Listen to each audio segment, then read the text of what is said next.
time is not your friend.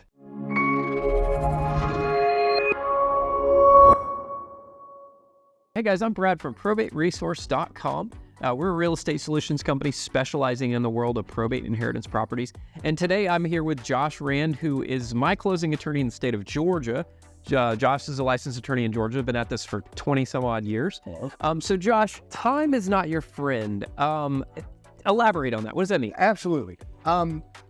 So coming at it from the perspective of a real estate attorney, we're focused on it, interested in being able to convey property from one party to another. And in this particular area that we're talking about today is probably somebody has passed away and property is inherited, or we have to be able to connect the dots in the chain of title. And so what I mean by time is not your friend is how can it be sort of directed, is that if you don't probate or take the time to make sure that the chain of title to a particular piece of property is in line or is handled appropriately, as time passes, it could become more difficult to create the links in order to be able to successfully convey the property.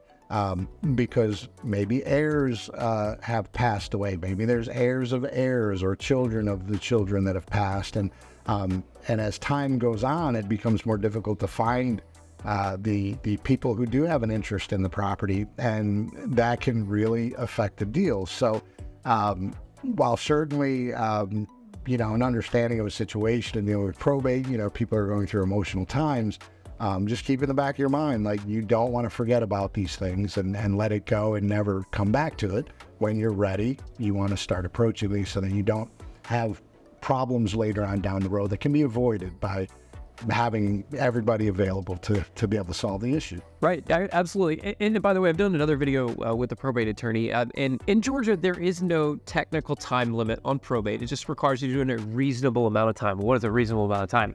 And who knows, right? It's hard to But yeah. Do it sooner rather than later, right? Because I have brought countless deals to your office to close. And I was just talking about one a second ago.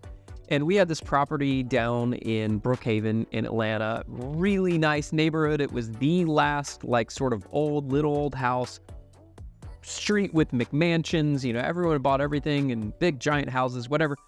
But I think it was 3 generations had not filed probate on this house. It was a very old house. And Josh got to look into the file. We had consulted with a probate attorney on this file, and it came down to it that we finally discovered that there was 33 heirs involved in this estate. So finally, the guy that was wanting to sell us this house realized it's probably not worth his time to actually try to sell this house, right? And he's like, you know what? I'm just going to stay living in this house till I die, and then just kicking the can down the road, right? But ultimately, someone else is going to have to deal with that in the future, right? But in this case, because the estate was going to be split 33 ways with all these different percentages, it just got way more complicated than it needed to be. And I've had other deals the same way like that, where they just get to be crazy complicated because the families have waited too long to properly probate things or properly transfer title.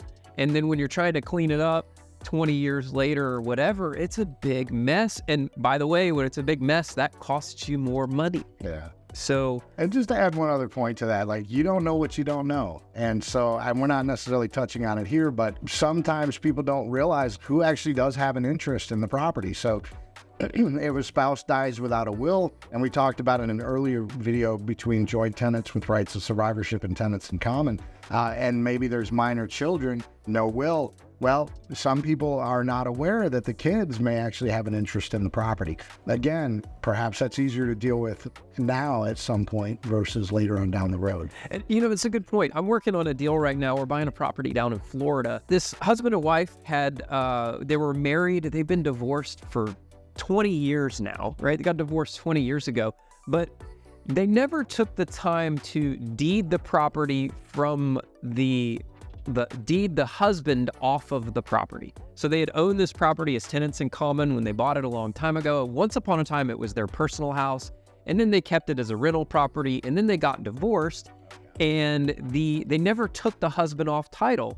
Well, what happened in this particular scenario is the husband passed away, I think it was last year or the year before, and now his daughter, which was this woman's, his ex-wife's stepdaughter, is now basically entitled to an heirship or a percentage of this estate, even though they know from their mutual understanding and verbal agreement that this property really belonged to the wife. And she got to keep the property out of the divorce, and he got this other property. But now we're having to deal with the stepdaughter, and she's sort of slowed this entire deal down, which is crazy because she knows that this property really belongs to her former stepmom, but now she gets a piece of the pie, and she's getting money out of this deal, and it's sort of slowed our deal down. So if something like this has happened, don't delay. Make sure all your paperwork's in order. Don't procrastinate on filing these things. Don't do these things, because now this wife that we're dealing with is got to give up a percentage share of this estate to her former stepdaughter because they didn't do just a simple quitclaim deed to quitclaim her ex-husband off of the property. Although I just want to make a point as to this is also another good reason to go consult with a probate attorney or real estate attorney, because in that situation, there might actually be some legal claim to say, hey, wait, the divorce does affect it, and nope, sorry, you're not getting it. Now, again, in litigation, the attorney answer, maybe it's easier to pay the stepdaughter a little something to go away rather than to fight it. But again, when you do get legal advice and legal expertise, you're looking at protecting your interest, which in this case is monetary. So that's another reason why it's often good to get the help of a professional. Absolutely, definitely. And we talk about that in a lot of our videos. We highly advise you to seek legal counsel. It's worth the money at the end of the day. So guys, if you have a property that you've inherited and you're interested in selling it, we do buy properties here at probateresource.com. We specialize in probate and inheritance. And also, if you feel like maybe you don't necessarily want the cash offer, we make it as easy and as simple as possible to get a cash offer.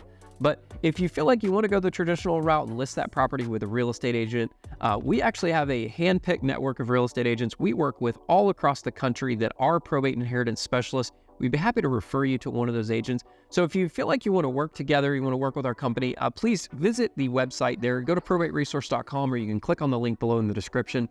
There's a form there on the website that you can fill out. Or you can pick up the phone and just call the number there on our website. Member of our team would be happy to discuss your situation and figure out if you might be a good fit. So thanks again for checking out this video. Thanks again for your time, Josh. Have a nice day. Bye-bye.